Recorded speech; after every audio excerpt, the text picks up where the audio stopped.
멕시코 당국이 세계 최악의 마약 밀매 조직인 할리스코 신세대 카르텔의 우두머리 네메시오 오세게라 일명 엘멘초를 제거한 가운데 보복성 방화 등이 잇따르면서 셰인바움 정부가 큰 희생을 감당하고 있습니다.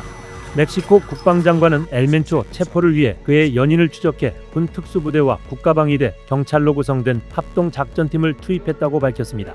이번 작전에 블랙호크를 비롯한 공군 항공기와 헬기까지 동원한 당국은 무력 저항하는 조직원들에 맞서 기관총 사격을 가하며 교전을 벌였고 인근 숲으로 도주한 엘멘초를 체포하는 데 성공했습니다. 엘멘초는 미 국무부로부터 가장 피비린내나고 무자비한 마약왕이란 평가를 받았던 인물입니다. 그는 2009년 할리스코 신세대 카르텔을 결성한 이후 지속적으로 세력을 키워 단순 갱단 수준을 넘어 드론 폭탄, 장갑차, 대공미사일까지 보유한 준군사 조직으로 확장했습니다.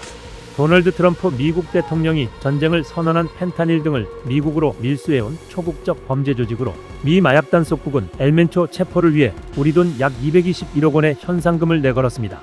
특히 앞서 트럼프 대통령이 멕시코 내 카르텔을 직접 타격할 수 있다고 경고하며 압박해온 만큼 이번 사살은 양국 공조체제 속에서 이뤄진 걸로 보입니다.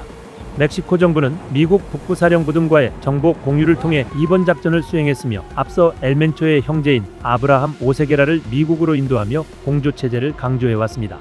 캐롤라인 레빗 백악관 대변인은 이번 작전을 수행한 멕시코 정부에 찬사를 보내기도 했습니다.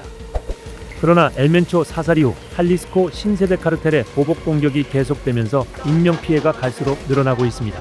이들은 도로를 봉쇄하고 차량과 건물을 방화하며 군사시설까지 공격하는 등 최소 13개 주에서 동시다발적인 보복성 테러를 이어가며 멕시코 곳곳을 전쟁터로 만들고 있습니다. 특히 이들은 과거에도 RPG-7으로 군 헬기를 격추하거나 드론 폭탄과 지뢰까지 동원하는 등 막강한 무장력을 보유하고 있어 치안당국을 긴장시키고 있습니다.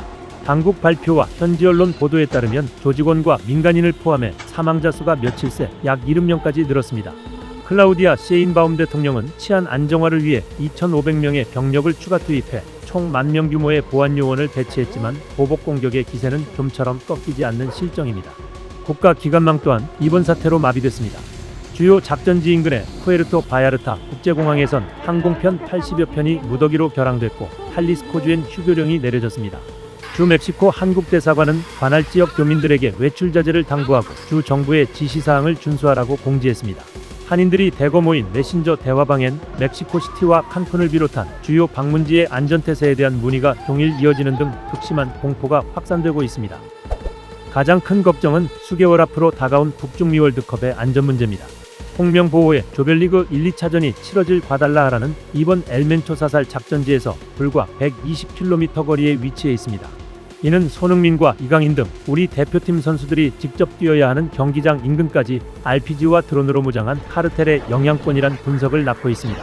셰인바움 대통령은 화염에 휩싸인 항공기 조작 사진 등 가짜뉴스 유포를 지적하며 민심 수습에 나섰고 멕시코시티와 과달라하라, 몬테레이 등 주요 개최지의 보안태세를 긴급 점검하고 있습니다.